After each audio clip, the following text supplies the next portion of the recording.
Welcome to AgriBot channel. Today we are looking at an inspiring ICAR story from Uttar Pradesh, where farmers facing severe sodic soil problems improved productivity and profits through smart technology backstopping. You will see how the right variety, local adaptation and farmer training together change difficult land into a rewarding farming system. Salt-induced land degradation is a major agricultural problem in India, and Uttar Pradesh carries a very large share of this burden. In these areas, soils become sodic or saline, crop growth becomes weak, and even the economic value of land falls sharply. Farmers also face waterlogging, especially during and after monsoon, which makes crop establishment even more difficult. So the challenge is not only about soil chemistry but also about income risk and long-term sustainability. This intervention was carried out with 21 farmers in 5 villages of Jaunpur district: Lazipar, Bibipur, Hasanpur, Chakwa, and Bhakura. The work happened over 2 years, from 2016 to 2018, with a clear focus on helping farmers manage sodic soils better. Instead of only talking about the problem, the program tested practical solutions directly in farmers' fields. That field-level approach made the recommendations much more relevant and believable for local communities. The soil test showed strongly sodic conditions, with pH values going as high as 9.74, which is very stressful for most crops. Some fields also had higher salinity, and many were prone to waterlogging during monsoon and post-monsoon months. On top of that, farmers reported climate variability, rising labor costs, and stray animal problems. Because of all these pressures, many households had become dependent mainly on rice and wheat just to keep the farm going. To build confidence and awareness, scientists organized interaction meetings or GOSH in Hasanpur and Chakwa villages. Around 60 farmers attended and learned about salinity management, salt-tolerant field and fruit crops, recommended agronomic practices, kitchen gardening, and livestock management. Experts from KVK Jaunpur were also present, which added practical value to the discussions. These meetings helped farmers connect scientific advice with their own day-to-day field realities. After the meetings, beneficiary farmers received soil health cards along with crop and soil advisories.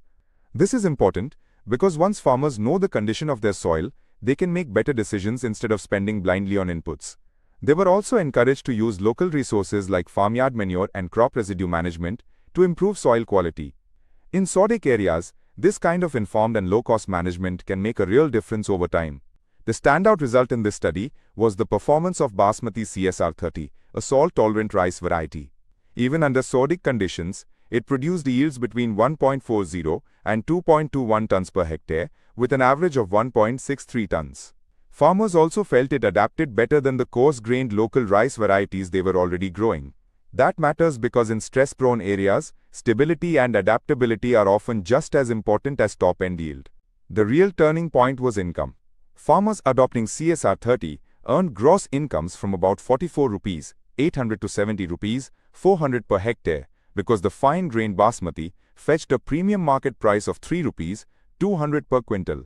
After accounting for cultivation cost of around 22,000 rupees per hectare, net returns ranged from 22 rupees, 800 to 48 rupees, 400. Compared to the lower returns from coarse local rice, sold near MSP rates, this was a very meaningful improvement for farm families. Another big advantage was lower input use. Farmers said CSR-30 could tolerate skipped irrigations better, and some saved up to 3 irrigations without serious yield loss, especially under erratic rainfall. That alone could save nearly 3,000 rupees per hectare in pumping costs. Many also used the Sanda method or double transplanting to delay transplanting strategically, reduce labor stress during peak season, and in some cases even face less weed pressure and lower weedicide use. The policy message from this intervention is very clear.